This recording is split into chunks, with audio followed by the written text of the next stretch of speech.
Yan mga totoo mga Inday. Dito tayo sa farm ni Sir Julius Ganao. Kaway-kaway sa ating lahat dyan. At ngayon dahil sobrang ganda ng presyo ng kamatis, si Sir Julius may share na knowledge. Sir Julius, ano ba yung pinakamagandang seeds na kamatis na meron tayo?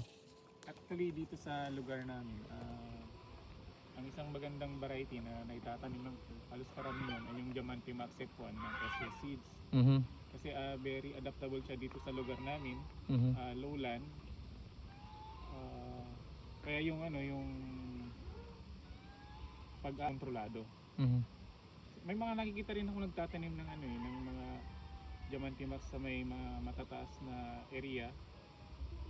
Tulad sa Benguet, no? Sa Benguet. Doon sa amin din, sa South Cotabato, sa Sultan Kudarat, gano'n. Tapos dito sa may part ng Vizcaya. Oo. Ang napansin ko doon, itik na itik sa bunga, maganda, mas malalaki, makinis. Nga lang, ang lamang namin, mas mataas sila. Pagdating sa transpo, mas malapit kami sa Tama. sa pagbabagsakan.